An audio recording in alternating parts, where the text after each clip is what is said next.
கட்டண கொள்ளையில் ஈடுபட்ட தனியார் பள்ளி கோவத்தின் உச்சத்திற்கு சென்று போராட்டத்தில் ஈடுபட்ட பெற்றோர்களால் பரபரப்பு. சென்னை அடுத்த மாதாவரம் பகுதியில் கதிர்வேலன் தெருவில் தனியார் மேல்நிலைப் பள்ளி அமைந்துள்ளது. இந்த பள்ளியில் சுமார் அப்பகுதியில் உள்ள மாணவர்கள் மற்றும் அதன் அருகாமையில் உள்ள மாணவர்கள் என சுமார் 600க்கும் மேற்பட்ட மாணவர்கள் பயின்று வருகின்றனர்.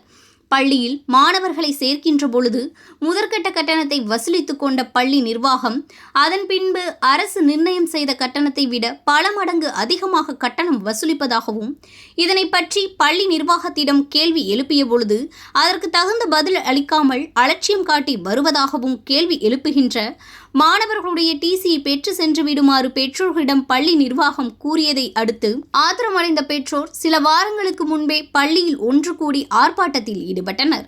ஆர்ப்பாட்டத்தில் ஈடுபட்ட பெற்றோரை சமாதானம் செய்த பள்ளி நிர்வாகம் சில தினங்களில் இதற்கான முடிவை எடுப்பதாக கூறிய நிலையில் அங்கிருந்து பெற்றோர் கலைந்து சென்றனர். மீண்டும் மாணவர்களுக்கு பாடக்குறிப்புகள் எழுதி அனுப்புகின்ற டைரியில் பள்ளி கட்டணத்திற்கான பில்லையும் பின் செய்து அனுப்பியது.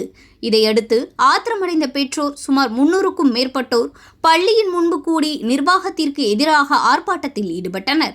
அப்பொழுது அவர்கள் கூறுகையில் அரசு நிர்ணயம் செய்த கட்டணத்திற்கு மேலாக ஒவ்வொரு மாணவருக்கும் 25,000 முதல் அதற்கு மேலாகவும் கட்டணம் வசூலிக்கப்படுவதாகவும் இது குறித்து கேள்வி எழுப்பியவர்களுக்கு பள்ளி நிர்வாகம் அலட்சியமான பதிலை அளிப்பதாகவும் கூறி ஆர்ப்பாட்டத்தில் ஈடுபட்டனர். தமிழக முதல்வர், கல்வித்துறை அமைச்சர் ஆகியோர் பள்ளியின் மீது தகுந்த நடவடிக்கை மேற்கொள்ள வேண்டும் என்றும் பள்ளி நிர்வாகத்திடம் விசாரணை மேற்கொண்டு அளவுக்கு அதிகமாக வசூலிக்கப்படுகிற கட்டணங்களை உடனடியாக குறைக்க வேண்டும் என்றும் பெற்றோர்கள் கோரிக்கை வைத்தனர். இப்போ கார்ப்பரேஷன் ஸ்கூல்லே கொடுக்குறாங்களா, அங்கெல்லாம் சேர்க்காம பிரைவேட் ஏன் நம்புறீங்க சார்? இன்னைக்கு இந்த ரொம்ப காம்படிட்டிவான உலகம் நம்மளது. இந்த இடத்துல பாத்தீங்கன்னா இப்போ கல்விங்கிறது சிபிஎஸ்இன்றதே ஒரு சோஷியல் ஸ்டேட்டஸ் மாதிரி ஆயிப்போச்சு. மிச்ச சோஷியல் ஸ்டேட்டஸ் காலையில் என் பிள்ளை இந்த ஸ்கூல்ல படிக்கிறான், என் பிள்ளை அந்த ஸ்கூல்ல அதுக்காக கவர்மெண்ட் கொடுக்குற கல்வியை நாங்க தர குறைவா என்னைக்குமே நினைச்சது இல்ல. இன்னைக்கு இந்த சூழ்நிலையில கூட நாங்க எங்க குழந்தைங்களை கொண்டு போய் கார்ப்பரேஷன் ஸ்கூல்ல கொடுக்கறது கூட ரெடியா தான் இருக்கும். படிக்கிற பிள்ளை எங்க வேணாலும் தான் படிக்கும், ஆனா பிரச்சனை கிடையாது. ஆனா நீட்டுன்னும் போது பிள்ளைங்க எதுல ஸ்ட்ரகிள் ஆகும், அந்த ஒரு ரீசனுக்காக தான் சிபிஎஸ்இன்னு சொல்லிட்டு எல்லாருமே பேரண்ட்ஸ் எல்லாருமே அதுல விழுறாங்க. இந்த ஸ்கூல்ல ஏனோ தானோ நாங்க நினைக்கலங்க.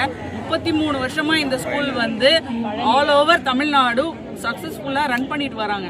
இவங்க கிட்ட தரத்துல எந்த குறையும் இருக்காதுன்னு நினைச்சுதான் எங்க பிள்ளைங்களை சேர்த்தோம். ஆனா கேட்கும்போது நாங்க லாஸ் ஆயிட்டோம் எங்க இது அவங்க லாஸ் ஆயிட்டாங்கன்றதுக்காக அந்த பர்டன் பேரண்ட்ஸ் மேல திணிக்க முடியாது. நாங்க அட்மிஷன்ல கேட்டாவே இததான் சொல்றாங்க. ஆனா லாஸ் ஆயிட்டுன்னு சொல்றாங்க. இந்த வருஷம் 3 ஸ்கூல் ஓபன் பண்ணிருக்காங்க. எப்படி லாஸ் ஆனவங்க எப்படி 3 ஸ்கூல் ஓபன் பண்ண முடியும்? ஒரு வகுப்பறையில எத்தனை பசங்க படிக்கிறாங்க? 45 பேர் படிக்கிறாங்க. 20% தான் இருக்கணுமே. ஆனா இவங்க 40-45% வரைக்கும் ஒரு கிளாஸ்ல படிக்கிறாங்க. ஆனா 3rd ஃப்ளோர் வரைக்கும் கட்டியிருக்காங்க. ஃபர்ஸ்ட் ஃப்ளோர்ல மட்டும் தான் பாத்ரூம் இருக்கு. 3rd ஃப்ளோர்ல படிக்கிற பசங்க ஃபர்ஸ்ட் ஃப்ளோர் பாத்ரூம் போறது இல்ல. நிறைய பசங்க எங்ககிட்டயே சொல்றாங்க, எங்களால பாத்ரூம் போக முடியல. பெண்களை நினைச்சு பாருங்க. இன்னும் கொஞ்சம் பெண் குழந்தைங்க எல்லாம் என்ன பண்ணுவாங்க? 3rd ஃப்ளோர் வரைக்கும் பாத்ரூம் கிடையாது, 2nd ஃப்ளோர்லயும் கிடையாது, ஃபால் சீலிங் கிடையாது. அப்ப எதுவுமே இல்ல. எங்க கிட்ட ஃபீஸை மட்டும் பொய்யான வாக்குறுதி கொடுத்து ஃபீஸை மட்டும் ஏத்திட்டீங்க.